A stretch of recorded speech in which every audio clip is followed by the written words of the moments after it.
Hello, this week we're going to talk a little bit about Nehemiah and some of the lessons that were learned through his risk management. Based on the biblical perspective section, what lessons learned can you glean from Nehemiah's actions in identifying risks? Nehemiah's forward thinking and being able to identify the risks of not being able to obtain the materials needed to complete his project without the king's help produced the king's letters to those who were going to help him. Being able to ask for help before you need the help is a key component in being successful as a leader. Understanding why you need the help, when you need the help, and most importantly, how to obtain the help is a growing development that we all go through. What risks did Nehemiah identify prompting him to seek the king's help? Nehemiah identified that he needed the king's help to obtain safe passage from his journeys there. He needed to obtain that from the governors of the Trans-Euphrates, and that he also needed timber from the royal park to build the gates for the temple, the city wall, and his own residence. The risks that were identified by Nehemiah were that without the king's help, he would not be able to obtain the wood, nor would he be able to obtain the safe travel through the kingdom.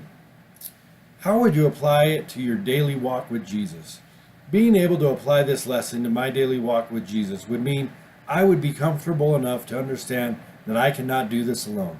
I need help all the time, for the smallest of reasons and the largest of projects. I need help with my relationships that I have under control. For instance, with my daughter, I need more assistance than I am willing to admit.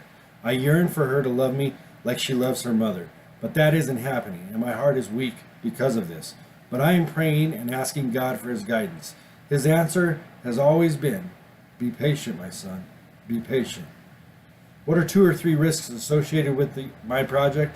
The first risk associated with my project is the fact that the internet provider is not being able to meet our deadlines.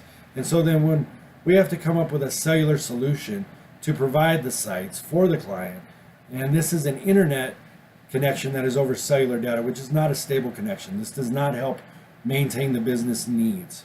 The second risk is the schedule. Because we are working with other internet service providers who see us as competition, they may not be trying to work as hard as they should be toward our main goal. In the future, we may want to think about using a shell company to go out and obtain these services, so that way they don't see it as a Comcast, as a competitor. Another risk that we are facing is the fact that the speeds of the business internet are changing so fast that once we do obtain the circuit for the client, they may want a faster speed. And by locking the client into a 3-year contract previously, we would have to void these contracts and rewrite the contracts. This costs money and more manpower to accomplish this goal. So far over the risk management, that would be a couple of key ingredients that I've learned in the past couple weeks. Understanding your risks and being able to identify them early in the project is a key component to being successful. And that is this week's reflection. Thank you.